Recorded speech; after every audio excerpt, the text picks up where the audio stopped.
Matthew chapter 7, verse 24 to 27, nakalagay ho doon na ang pagbibuild ng isang bahay ay katulad ng isang maaring dalawang tao na isa ay foolish at isa naman ay wise sa kanyang pagbibuild po sa kanyang bahay.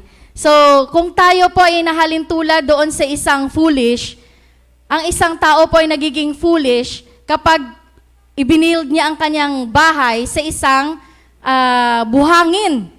Pero ang isang tao naman na nagbibuild ng kanyang bahay ho sa isang solid rock, ay siya po ay nagiging matalino. Yun po yung aalamin natin sa ngayon.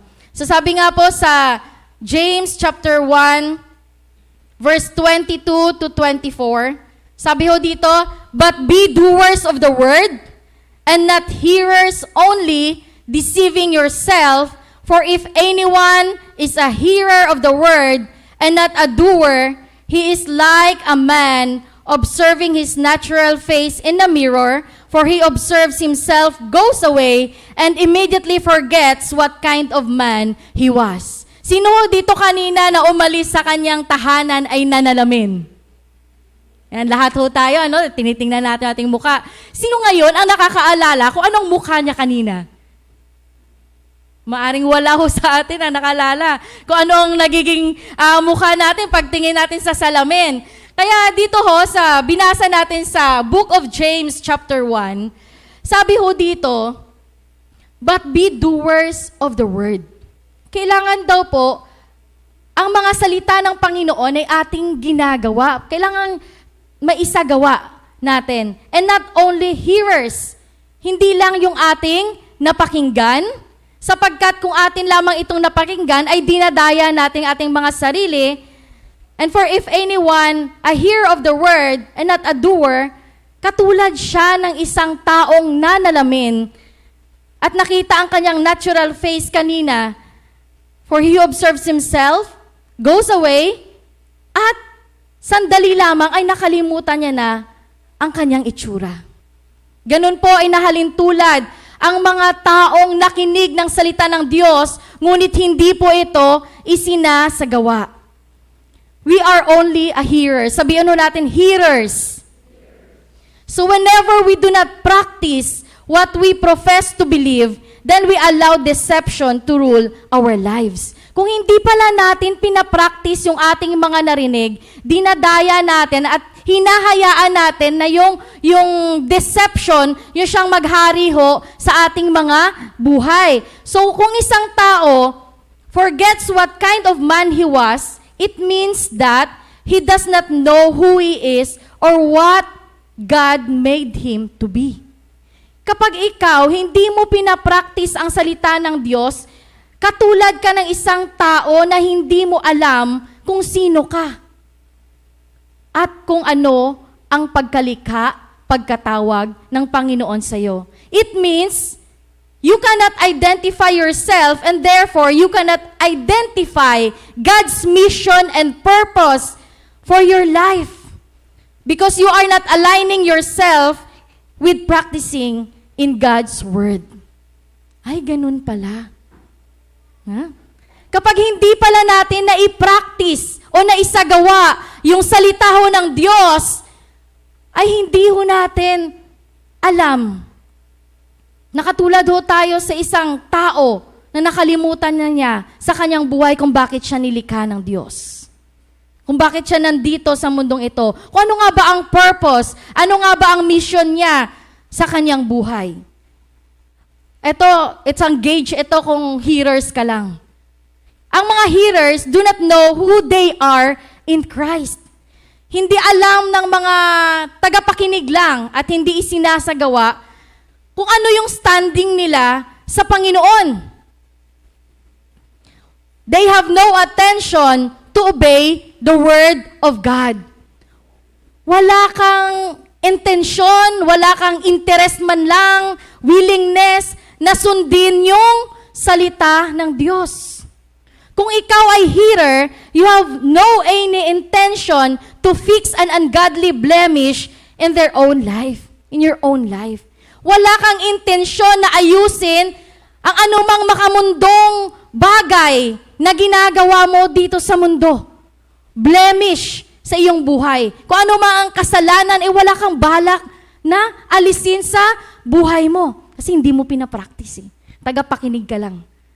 Huh? Wala kang intensyon na ayusin ang buhay mo sa madaling sabi. You forget what you have been taught. Bigla mo na lang agad-agad nakalimutan kung ano yung sinabi sa'yo. Di ba? Pag inutusan mo yung, or kung sino man yung inutusan mo, bumili ka ng suka. Tapos pagdating, doon na natalisod siya sa isang bato, nakalimutan niya, ano nga bang bibilin ko? Kaway-kaway dyan sa mga inuutusan ng mga anak. Nakalimutan ko ano yung bibilhin. Pagdating, ba't ito yung binili mo? Kasi bigla na lang nakalimutan. Kasi katulad tayo ng isang hearer na tao, makakalimutan mo kung ano yung sinabi sa'yo pag hearer ka lang. And then, you end up deceiving yourself because you end up living according to your own understanding. Nagiging dinadaya mo ang iyong sarili kasi yung sa isip mo, yung gusto mo lang yung masusunod. And you end up living according to your own understanding. And there's self-made value systems, yung self-made value system mo, kung anong sistema mo, yun ang sinusunod mo, rather than living according to the values mentioned in the Word of God.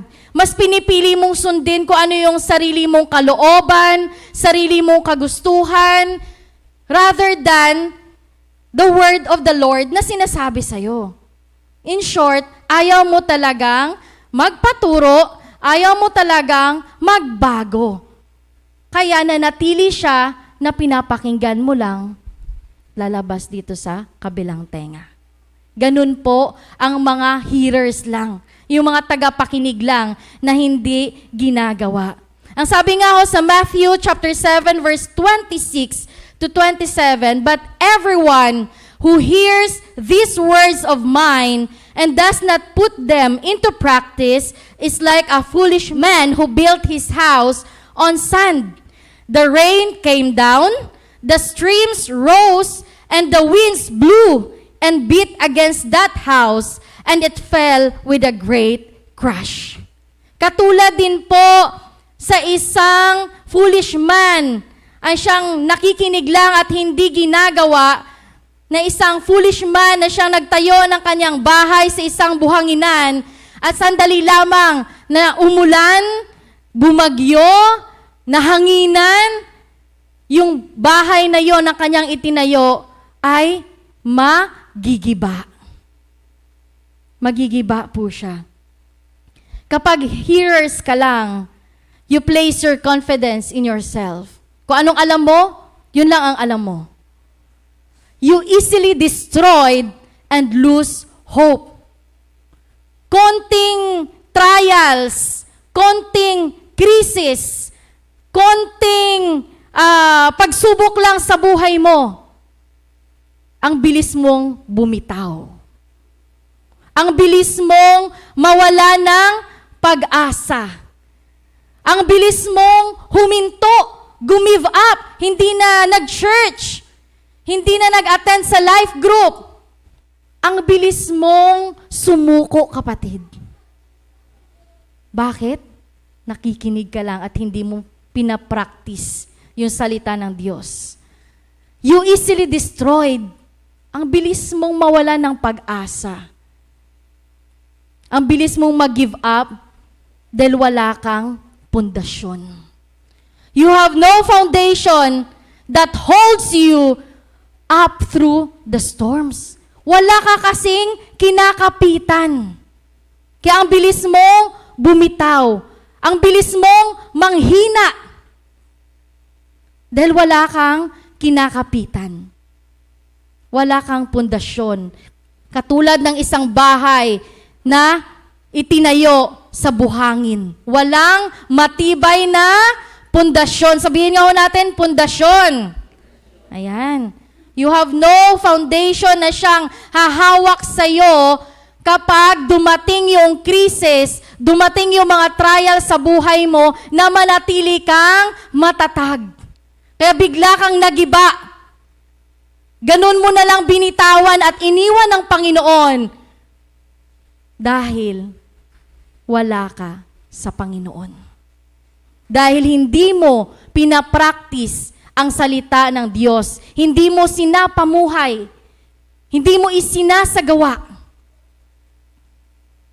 Ngunit may pag-asa pa, kapatid. Amen? Habang buhay ay meron ho tayong pag-asa. So Matthew 7 verse 24 to 27, ang sabi ho dito, therefore, everyone who hears these words of mine, pero kapag ang isang tao ho ay narinig ang salita ng Diyos and puts them into practice at isinasagawa niya, is like a wise man who built his house on the rock. So dalawang klase po na magtatayo ng bahay. Dalawang uri ng tao. Yung isa itinayo sa buhanginan, ito naman po ay itinayo saan po? Built his house on the rock, a solid rock, sa bato. So the rain came down, umulan, the streams rose, the winds blew, lumakas ang hangin, talagang binayo ng hangin, merong mga krisis, merong storms, and beat against that house, at binayo-bayo yung bahay na yon which represent our life, binagyo yung bahay mo, yet it did not fall. Hindi siya natinag, hindi siya nagiba, hindi siya nawasak, hindi sumuko, hindi napagod yung bahay mo. Because it had its foundation on the rock. Sapagkat itinayo mo ngayon ang bahay mo sa solid rock, which is our God. Itinayo mo ang bahay mo sa Panginoon na siyang may hawak ng pundasyon mo, may hawak ng buhay mo. Kailanman ay hindi ka mawawasa, kapatid. Sabihin mo sa iyong katabi, hindi ka mawawasak. Kapag itinayo mo ang bahay mo, ang buhay mo sa Panginoon. Ayan. The doers of the word, sino mang nagsasagawa ng salita ng Diyos, has a strong foundation to stand firm in the midst of the storm. Meron siyang isang matibay, strong, matibay na pundasyon to stand firm. Pag sinabing stand firm, immovable ka. Tama po ba? Hindi ka matitinag. Kahit anong gawin mo, nakatayo ka pa rin. Kahit anong bagyo man ang dumaan, nakatayo ka pa rin. Kahit anong krisis man ang dumaan sa buhay mo, sinusubo ka ng Panginoon, trials, anumang sakit at karamdaman, finances, problems in relationships, anuman pong klase ng trials, krisis na dumating sa buhay mo, nakikita mo, nagpapatuloy ka sa Panginoon. Amen? Nagpapatuloy ka, kapatid. Walang anumang distraction yung nakaka-distract sa'yo sapagkat yung buhay mo, itinayo mo sa Panginoon. Ganun po yung doers. Ayun pala. Ngayon, kapag pinapractice mo yung salita ng Diyos, isinasagawa mo, kailanman pala ay hindi ka matitinag. You will stand firm if you practice the Word of God. So ikaw na ang mamili, kapatid. Kung gusto mong manghina, then do not practice. Pero ini-encourage ho tayo to be like a wise. Dahil lahat naman ho tayo gusto maging wise. Tama po ba? Wala namang sinong gusto maging foolish. Lahat tayo gusto maging wise. If you want to be wise, put your life, place it in the Lord. Amen? Kung gusto mong tuloy-tuloy ka sa paglilingkod, mararanasan mo yung katagumpayan, mararanasan mo yung blessing na nagmumula sa Panginoon, mararanasan mo yung sinabi niya sa Book of John, chapter 10, verse 10, that I have come to give you life and have it to the full. Yung buhay ho na ganap at kasiya-siya, mararanasan mo kapag isinasagawa mo ang salita ng Diyos sa buhay mo. Hindi lamang Monday, hindi lamang Tuesday, Wednesday, Thursday, or Friday. Hindi lamang every Sunday, but every day of your life. Isinasagawa mo ang salita ng Diyos. Kailanman ay hindi ka matitinag. Palakpakan nga ho natin ang Panginoon. That foundation nating sinasabing solid rock is no other than Jesus. He is the one who can give us stability. Pag sinabing stability, stable, kapatid. Stable. And security. Meron kang assurance. Meron kang secured life. When we build our life on His truth, sa katotohanan. At sino yung katotohanan? Si Jesus. He is the way, the truth, and the life. Amen? Sabi sa 1 Corinthians chapter 15, verse 58, therefore, sabay-sabay nga ho nating basahin, therefore, my dear, sige nga ho, may kausap nga ba ako? Sabay-sabay ho tayo, therefore, brothers and sisters, stand firm. Let nothing move you. Always give yourselves fully to the work of the Lord because you know that your labor in the Lord is not in vain. Stand firm. Ito yung tema namin nakaraan nung nag-worship symposium. Stand firm, kapatid. Sabi ni Paul, manatili kang matatag. Paano? Practice the Word of God in your life. Put it into practice. Isagawa mo. Magiging matatag ka. Katulad ng isang bahay na naka-built-in sa bato. Practice. Mahalaga na tayo ay magiging matatag para pagdating ng ating Panginoon, tayo po ay makasama sa Kanyang kaharian. Amen? Kung sino man ang nag-i-endure, kung sino mang nanatilis na tapat hanggang wakas, ay siyang maliligtas. Makakasama natin ang ating Panginoon sa Kanyang kaharian. Hindi ho tayo mapapabilang doon sa sinasabi sa Matthew chapter 7, verse 21, na siyang tumatawag sa Kanya na Lord, Lord, pero hindi makakapasok sa Kanyang kaharian. Sapagkat kung sino man ang siyang gumagawa ng kalooban ng Panginoon, ay siya lamang makakapasok. Hindi lahat ng tumatawag sa Kanya ay makakapasok. Ibig sabihin, meron kasing hindi gumagawa at merong gumagawa. Kaya doon ho tayo sa gumagawa. Sabihin mo sa iyong katabi, be a doer. Ayan, be a doer of God's Word. Hindi yung tagapakinig lang. Kaya paglabas mo dito sa lugar na ito, huwag kang manatiling tagapakinig lang. Put it into practice. Ano ba ang sabi ng Panginoon? Ibahagi mo ang salita ng Diyos, mag-life group ka, i-share mo yung goodness niya, mag-pray ka sa may sakit.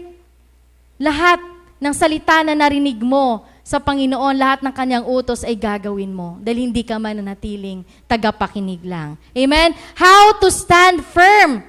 Paano natin mapapanatili sa ating buhay na tayo ay maging matatag? Yun po sabi sa 1 Timothy chapter 4, verse 15 to 16, sabi dito, practice these things, immerse yourself in them, so that all may see your progress. Isagawa mo yung mga narinig mo, kapatid. Be devoted. Immerse yourself in them. Be devoted to these things para makita ng lahat ang iyong paglago. Para nakikita ng lahat na ikaw ay lumalago. Your testimony po ay mahalaga. Kahit hindi ka na magsalita, actions speak louder than words. Makikita sa buhay mo na namumunga ka. Andun yung fruitfulness. Andun yung effectiveness. Dahil nakikita nila ang iyong paglago. Ang sekreto, dahil pinapractice mo yung salita ng Diyos. Ang sabi din sa Philippians chapter 4 verse 9, whatever you have learned, ang sabi ni Paul, or receive or heard from me, or seen in me, put it into practice. Ang daming sinabi. Marami nagpapaalala ho sa atin. Put it into practice and the God of peace will be with you. At mananatili ho ang kapayapaan sa ating mga buhay kapag isinasagawa natin ang salita ng Diyos. Amen? Naintindihan ho ba natin? Nakuha ho ba natin ang mensahe?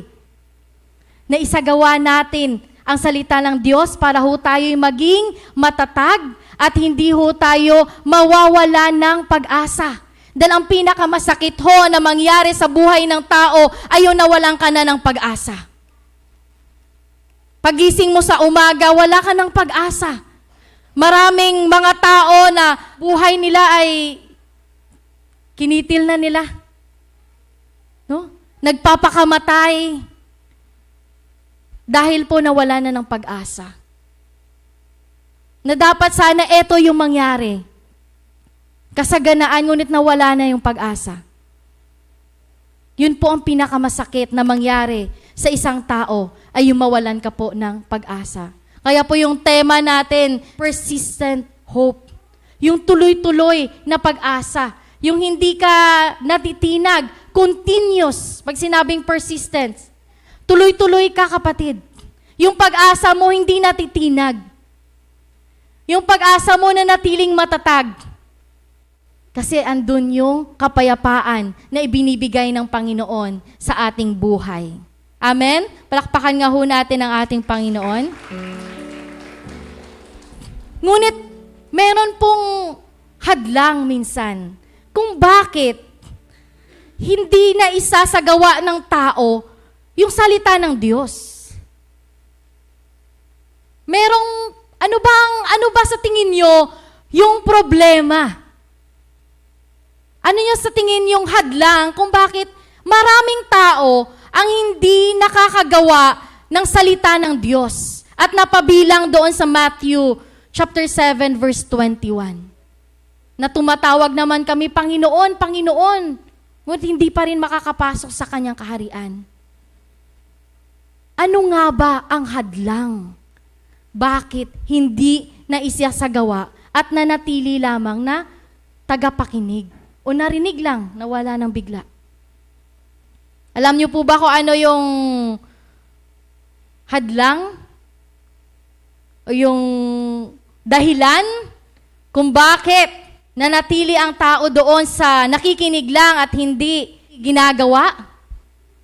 Ang dahilan po kung bakit hindi na isasagawa ng tao ang kanyang napakinggan na salita ng Diyos, yan ay dahil hindi mo tunay na kinikilala sa iyong puso, sa iyong buhay, na si Jesus ay Panginoon. Yan po ang pinakadahilan kung bakit hindi mo siya kayang sundin ang Panginoon. Yun ay dahil na hindi mo kayang, ang kanyang mga salita hindi mo kayang gawin, wala kang appetite, wala kang interest, wala kang intention na gagawin, dahil hindi mo kinikilalang tunay na si Jesus ay Panginoon sa buhay mo. Kaya hindi mo siya naisasagawa. Pag sinabi kasing Jesus is Lord, hindi po siya pangalan ng simbahan lamang. Hindi lang siya pangalan ng simbahan natin. It is that declaration that Jesus is Lord. Pag sinabi mo, you declare it with your mouth that Jesus is Lord. Dinideclare mo sa buhay mo na si Jesus ay Panginoon. You talk, you confess. Kaya po ang title ko sa umagang ito sa message natin ay Walk the Talk. Lakaran mo kung ano yung sinabi mo. If you declare that Jesus is Lord, dapat merong evidence sa buhay mo that Jesus is Lord. When you say Jesus is Lord, siya yung may-ari, siya yung Panginoon, parang sa isang landlord, sa isang area. Siya yung nagmamay-ari. Siya yung nasusunod. Amen? Hindi yung kanyang servant yung nasusunod. Amen? Siya yung, kung sinabing Lord and King, siya rin po yung King, siya yung nagbibigay ng rules. Amen po? Siya yung dapat masunod sa ating buhay at hindi po ang ating kalooban. Kaya wag kang magtaka kapatid, if hanggang ngayon, hindi pa tayo nasa level na ang buhay natin ay ganap at kasiya-siya dahil hindi mo ginagawang Panginoon si Jesus sa buhay mo. Yun po ang dahilan. He is the King, He is the Lord, siya ang nagmamanage, siya po yung nagmamaniobra ng ating buhay. No? He owns everything in us because He created you. Sabi nga po sa Bible, the earth is the Lord and everything on it. Lahat ng makikita mo ay pag-aari ng Panginoon. Sa Kanya, silver and gold is mine. Sabi ng Diyos. Siya nagmamay-ari ng lahat ng blessing, prosperity, or lahat ng makikita mo dito sa mundo na karangyaan. Kaya nung sinabi ng Panginoon sa Jeremiah that I know the plans I have for you, the plans to prosper you, hindi yun joke ng Panginoon. Hindi siya magbabanggit ng prosperity kung hindi niya yon ipaparanas sa buhay mo. Hindi siya magbabanggit ng kagalingan kung hindi niya yon ipaparanas sa atin, sa lahat na merong may sakit at karamdaman na magtitiwala sa Kanya na siya ay pagagalingin. Hindi siya magbabanggit ng pag-asa kung hindi niya kayang ibigay sa iyo yon, kapatid. Walang problema sa Panginoon. Ang may problema ikaw, ako, ang tao. Kung hindi mo kinikilalang si Jesus ang Panginoon sa buhay mo. Yan ang problema ngayon. Kung bakit nanatili ka sa iyong kalagayan na mahirap pa rin tayo, hindi natin napupuntahan yung karangyaan. Dahil pala, hindi pala natin kinikilalang si Jesus ang Diyos, ang Panginoon. Hindi pala natin siyang sinasabi natin na Panginoon lang, Jesus is Lord. Pero partial lang pala. You declare it only with your mouth. It's just a word that comes out from your mouth, but you're not living on it. Hindi mo isinasagawa. Yung sinasabi mong, Jesus is Lord over my life. Dahil kapag si Jesus ang ginawa mong Diyos sa buhay mo, walang pagsubok na hindi mo kayang lampasan. Walang krisis na hindi mo kayang mapagtagumpayan. Walang hadlang. Magpapatuloy ka, papatuloy ka hanggang ikaw ay lumago sa biyaya ng Panginoon. Kapag si Jesus ay ginawa mong Panginoon sa buhay mo. Ginagawa ko naman, sister, na Panginoon, si Jesus. Sa ministry ko, si Jesus ang Diyos. Sa bahay ko, si Jesus ang Diyos. Sa finances ko, hindi muna. Bakit sinasabi ko pong hindi? Hindi ka nagbibigay ng tithes mo eh. When you're not giving what is for God, hindi mo ginagawang Diyos ang Panginoon sa buhay mo. Hindi mo ginagawang Panginoon si Jesus. Partial lang eh. May isang quote ho ako dyan na ang sabi ho doon ni Denny Kenaston, if Jesus Christ is not Lord of all, pag sinabi pong He is not Lord of all, partial lang ng buhay mo. Sa relasyon mo, si Jesus ang Lord. Sa ministry mo, si Jesus ang Lord. Sa career mo, si Jesus ang Lord. Pero sa ibang parte ng buhay mo, hindi si Jesus ang Lord. Ibig sabihin po yun, ang sabi ni Denny, if Jesus Christ is not Lord of all, He is not Lord at all. Pag si Jesus, partial lang ang pagiging Panginoon niya sa buhay mo, then you are not considering, you are not acknowledging Jesus to be Lord at all in your life. Kasi pag sinabing Jesus is Lord, hindi siya partial. He is Lord in every area, every aspect of your life. Amen. It may be in your finances. It may be in your ministry. It may be in your life, your relationship, in all area. He is Lord. Kaya sinabing Jesus is Lord. Mahirap ba, kapatid? Mahirap ba? Hindi. Hindi. Hindi mahirap. Kapag sa sarili mo ay totohanan mong sinorender ang buhay mo sa Panginoon. Yan po yung number 1 that we need. Kung papaano natin magagawang si Jesus ang Panginoon ng ating buhay. Pinaka number 1. Hindi po mahirap gawin yun. If you totally surrendered your life to the Lord. Kung ngayon po sa oras na ito, may mga partial na hindi pa natin na isusurrender sa Panginoon, this is now the time na isurrender natin sa Panginoon.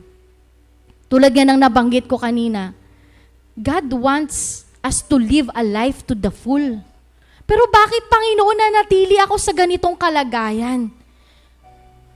Nagsisinungaling ka ba, Panginoon? Ginagawa ko naman ito.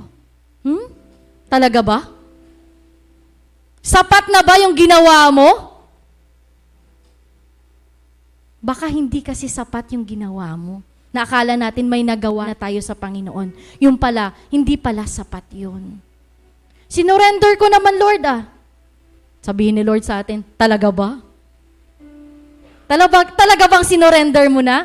Bakit hindi mo pa rin nararanasan kung ano yung promise ng Lord kung talagang sinurrender mo na? Simpleng bagay lang po.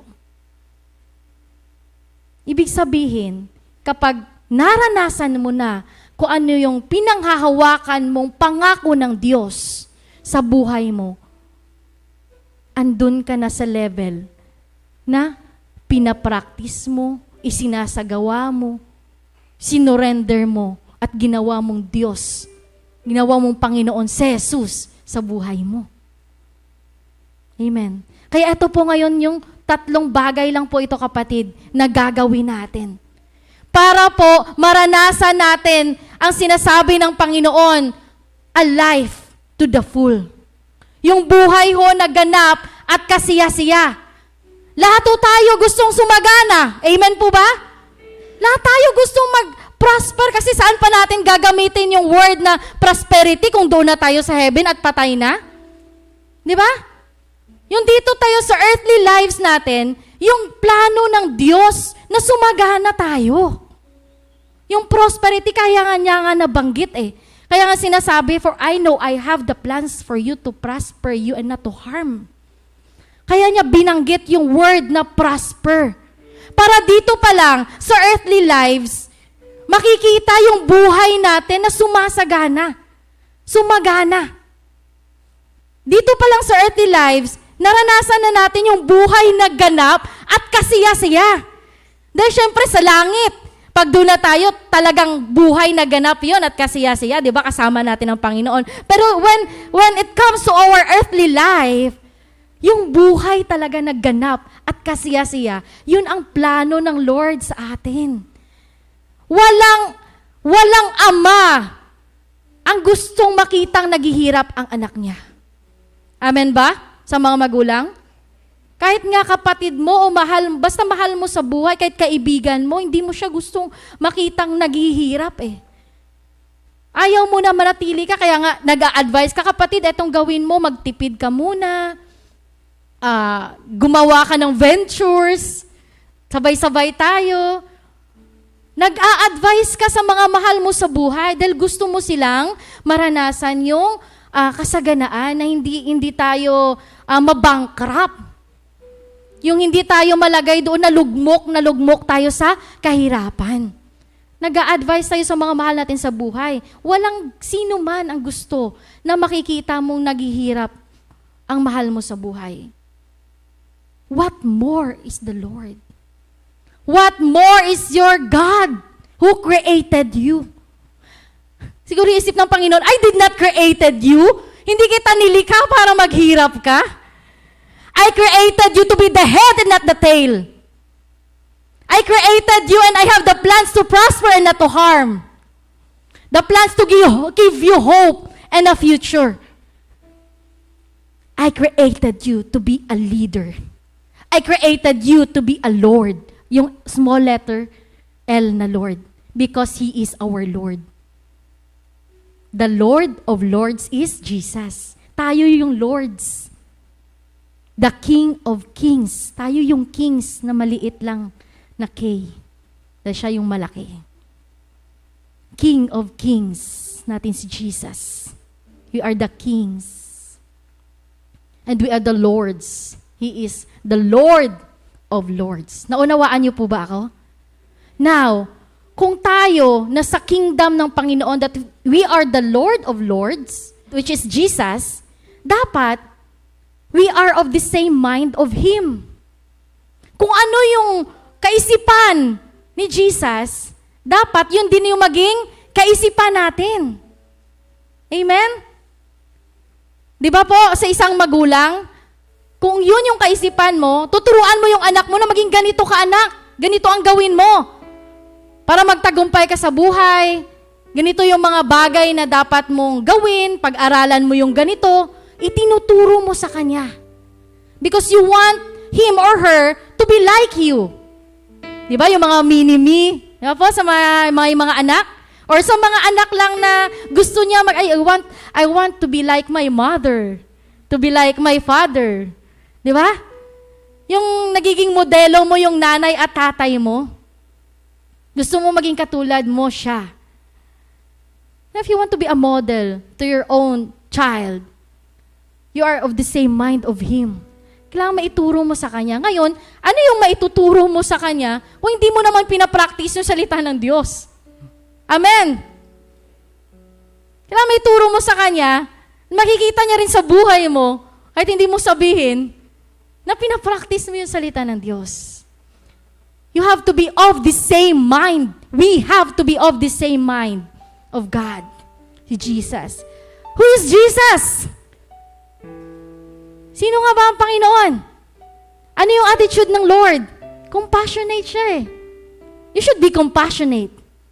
Amen? Tinitingnan niya yung mga tao na mayroong pag-ibig. You should be like that. Hindi judgmental si Lord. Huwag ka rin maging judgmental. Hindi marites si Lord. Huwag kang magmarites. Amen? Sabihin mo yan sa katabi mo. Yan, hindi marites si Lord. Si Lord, hindi naghihirap. Siya ay mayaman. Victorious si Lord. Amen? Kaya dapat maging victorious ka kasi yung tatay natin, victorious. Amen ho ba? Nagtagumpay ang Panginoon nung siya ay naging tao. In-endure niya lahat ng sakit. Nung siya ay nilait, dinuraan, inapakan, hindi siya nagtanim ng sama ng loob. Hindi siya nagtanim ng sama ng loob. You should be like Jesus. Huwag tayo magtanim ng sama ng loob sa ating kapwa. Pinanalangin pa nga niya, di ba? Father, forgive them, for they do not know what they are doing. Baka naman, pag merong nag-away sa atin, inaaway mo na rin. Ngipin sa ngipin. Mata sa mata. We are of the same mind dapat tayo sa ating Panginoon. Amen? So surrender our life. Para hindi mahirap na gawin nating Panginoon si Jesus. Number 1, surrender our life. Number 2 ho, obedience. Sabihin natin obedience. Etong word na to, dito, unang nagkasala si Eva dahil sa kanyang pagsuway sa Panginoon. Napakahirap gawin pag hindi mo totally na sinurrender ang buhay mo sa Panginoon. Napakahirap siyang gawin with our own strength na sumunod. Pero kapag sinurrender mo na, sa tulong at habag ng biyaya ng Panginoon, madali siyang gawin. Sumunod ka lang, kapatid. Sumunod ka lang. Mahirap po bang sumunod? No, amen. Na isurrender na natin yung buhay natin sa Panginoon eh. Ibig sabihin siya na yung Panginoon ay hindi na mahirap sumunod. Meron kasing sumusunod na nagdadabog. Life group na naman. May report na naman. Sunday na naman. Ay alive na naman doon kami aatinan. Punta na naman sa outreach. Kapatid, sumunod ka na lang. If you want to live life to the full, if you want that life, if you want na ang pangako ng Diyos ay mangyari sa buhay mo, matuto kang sumunod. Sabihin mo nga, matuto kang sumunod, kapatid. Yan. Sumunod ka lang, wala nang tanong-tanong pa. Huwag ka ring magdabog kasi hindi na yun pagsunod. Huwag rin delayed kasi partial pagsunod or delayed obedience is disobedience. Tama po ba? Yung sinunod mo nga pero mamaya na, bukas na, hindi pa rin siya pala considered as obedience. Delayed obedience is considered disobedience. Kaya yung pagsunod, pag sinabi, sunod agad. Amen? Excited ba ho tayo sumunod? Amen? Pag sinabing life group, walang dahilan. Amen po ba? Mga life group leaders natin, sis, brothers, mag-life group tayo. Walang dahilan. Pumalakpak nga po ang walang dahilan at susunod na lang. Ayan. Yan, walang dahilan. Tayo po ay sumunod sa ating Panginoon. Dahil nga po, para hindi mag-grieve yung ating Panginoon, kaya tinanong ko kayo kanina, anong pakiramdam ng isang magulang kung hindi marunong sumunod yung kanyang anak? The same with our God. Anong pakiramdam kayo ng Panginoon? If we love God, dapat po ay susundin natin siya. Amen? Yung obedience po nag-e-effect ng submission. Kaya ito po yung pang number 3, submission. Kasi sabi ko kanina, maaring sumunod ka pero nagdadabog ka. Hindi yun ang tunay na pagpapasakop. Submission. Dapat buong puso mo siyang gagawin. Ayan. Dahil epekto ng submission na obedience. So, pag matutunan mong si Jesus ang Panginoon, ay pwede na tayong umasenso sa lahat ng area ng ating buhay. Pag sinabing mag-grow, lumago doon yung fruitfulness sa lahat ng area ng ating buhay kung marunong ho tayo magpasakop sa Panginoon. Yung sa submission kasi, andun yung humility. A humble heart is a suitable vessel of the Lord. Kapag willing yung heart mo, submissive yung heart mo, willing magpaturo sa Panginoon, willing magpa-correct, willing mag-accept ng lahat ng kanyang sinasabi, willing mong isasagawa, andun yung humility sa puso mo eh. Suitable vessel ka, kapatid. You are a suitable vessel of God. Ikaw ay isang magandang lalagyan ng Panginoon. Pero kapag ang puso mo, andun yung pride, ay, ayoko niyan. Ayokong sumunod sa ganyan. Hindi ka suitable vessel para sa Panginoon. Hindi niya maibibigay kung ano yung kanyang nais sa buhay mo. Hindi mo mararanasan kung ano talaga yung plano ng Lord sa buhay mo na kanyang i-prepare. Kasi sarili yung kalooban mo lang yung nasusunod. Sabi nga ng Panginoon, my thoughts are higher than your thoughts. My ways are higher than your ways. Yung kaisipan mo, hindi yan kaisipan ng Panginoon. Mas malayo ang kaisipan ng Panginoon because most of the time, Christians, nakatingin pa rin sa present na nangyayari. Christians. Maraming mga Kristiyano na nakatingin sa present lang. Hindi siya nakatingin sa ating Diyos. Kaya ang ganda ng inawit natin kanina, dapat Jesus, must be the center of our life. Pag ginawa mo siyang sentro talaga, andun yung surrendered life, andun yung obedience, andun yung submission, magtatagumpay tayo, kapatid. Hindi mahirap sundin. We are doers. Hindi lang tayo mananatiling hearers, but we are doers of the Lord. Na ipapractice na natin siya, hindi na siya mahirap gawin yung mga bagay na iniutos ng Panginoon. Kasi andun na yung sinurrender mo na yung buhay mo. Andun na yung obedience, andun na yung submission. Amen?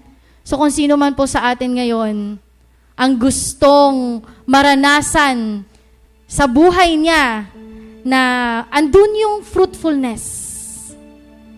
Kasi pag naisagawa mo yung salita ng Diyos, lalago at lalago ka eh. Sabi nga kanina sa 1 Timothy, if you practice these things, they will see your progress. Gusto mo ba nating lumago? Amen. Kung gusto mong lumago, I encourage you to stand up right now. Hallelujah, Jesus. Mananatiling matatag ang isang tao at hindi nawawala ng pag-asa kung naipapractice niya na isa pamuhay ang salita ng Diyos sa kanyang buhay. Kaya kung may mga bagay man tayo sa oras na ito na sa tingin mo ay hindi mo pa naibibigay totally sa Panginoon, now is the time. Lord, I want you to be my Lord. Yung salita na hindi lang sinasabing Jesus is Lord eh. Yung buong puso mo siyang sinabing, Lord, I want you to be my Lord. Jesus, I want you to be my Lord. Not only in one area of my life, hindi lamang dito sa pamilya ko, hindi lamang sa buhay ko, hindi lamang sa finances, but sa lahat ng area ng buhay ko. Lord, hayaan mong ikaw ang maging Panginoon.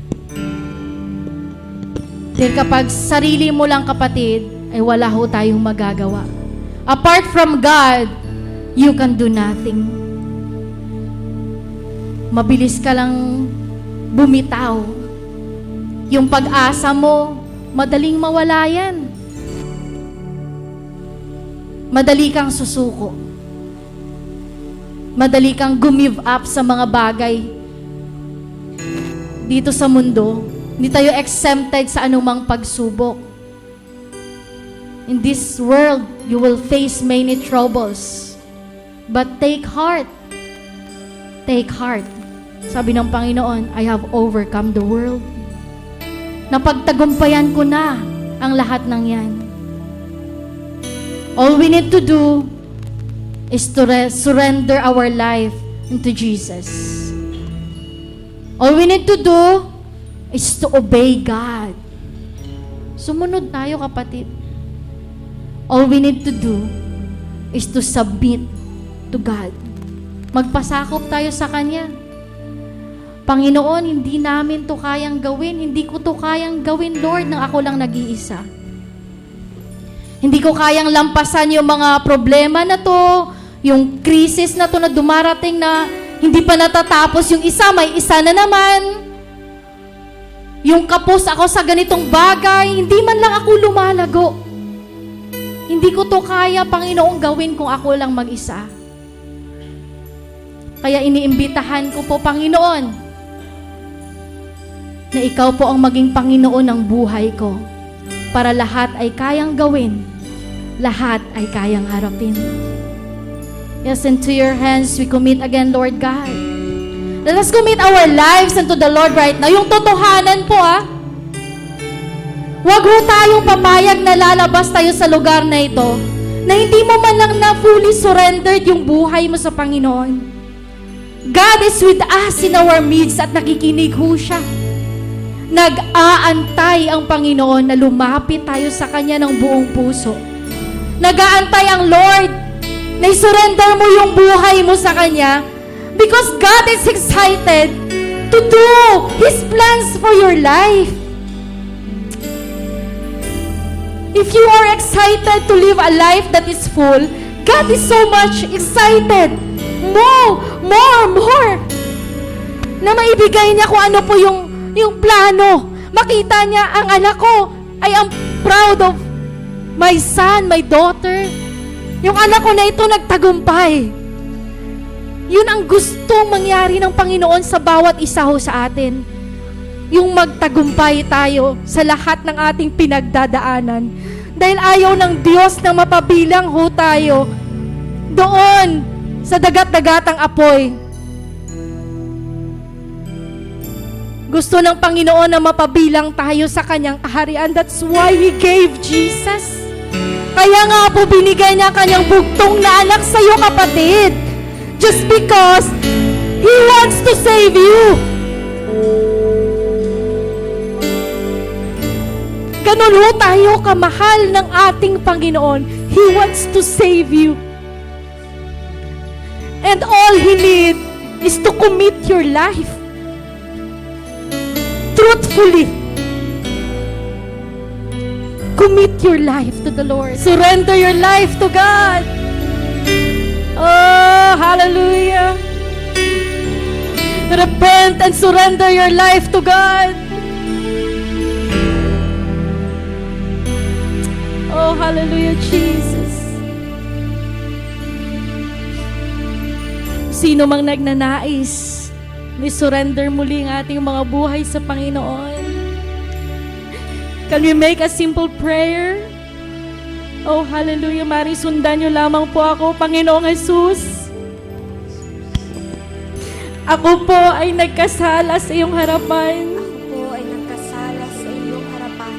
Na hindi kita ginawang Panginoon ng buhay ko. Hindi kita ginawang Panginoon ng Patawarin niyo po ako. Patawarin niyo po ako.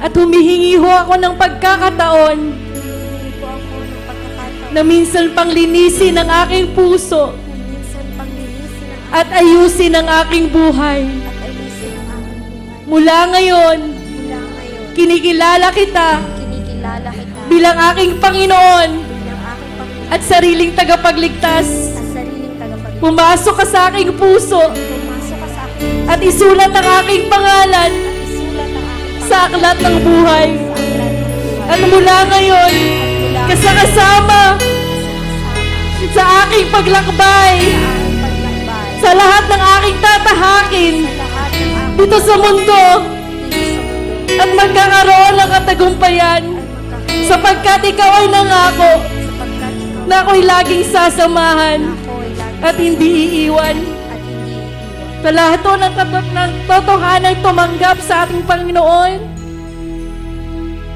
hayaan mong ibuhos mo yung pagsamba mo ngayon sa Kanya. Because God deserves your worship. God deserves all your worship. I will worship you. I will worship. Yes, sambahin mo ang Diyos na nagligtas sa'yo. I will worship. Yes, Jesus. I will worship. Mari lang itaas ang kamay mo sa iyong pagsamba.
oh Jesus. You're the reason that we live. You are the reason that we sing. You are the reason that we are standing in front of you right now and worship your holy name. You are the reason of everything, oh God. Oh, hallelujah, Jesus. Hallelujah, Jesus. Can we sing? Hallelujah. Oh, Jesus. We worship you, Jesus. Offer your worship to the Lord. Yes, to Jesus.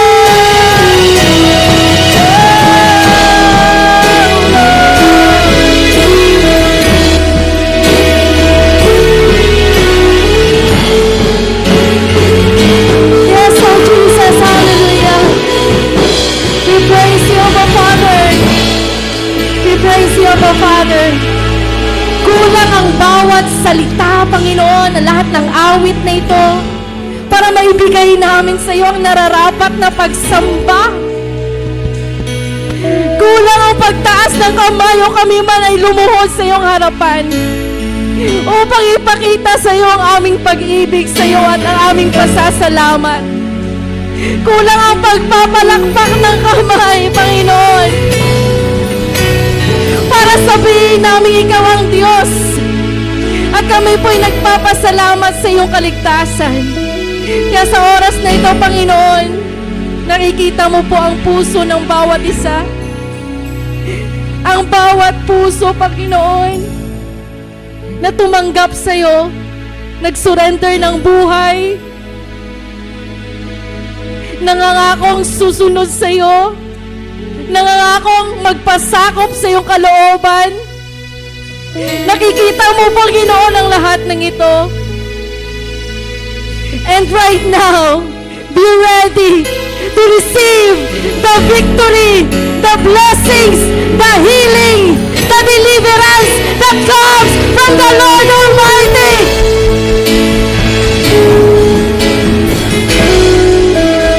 Yes!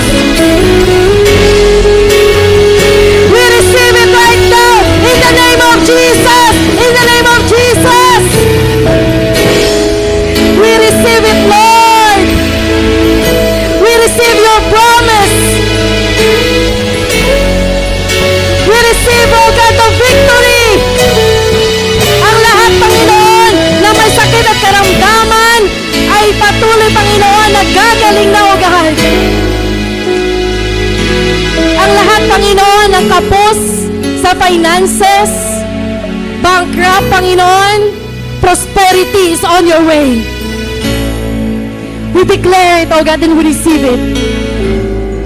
Ang lahat ng may problema, Lord, we receive restoration sa kung anumang problema sa relationships. Ang lahat ng walang trabaho, Lord God, we receive the opportunity. You open the doors, oh God, the opportunity, oh God, sa kanilang mga buhay. Because you surrendered to the Lord. At ngayon, Panginoon, hayaan mong we declare that Jesus is Lord all over our life. Jesus is Lord all over our family. Jesus is Lord all over our finances. Jesus is Lord all over our ministry. Jesus is Lord all over. Jesus is Lord Church. Jesus is Lord all over Coron and Philippines. Hallelujah! Hallelujah! Praise the Lord! Praise the Lord! Praise the Lord! Yes, hallelujah! God bless you all and get excited na kung anong pang gagawin ng Diyos sa buhay mo.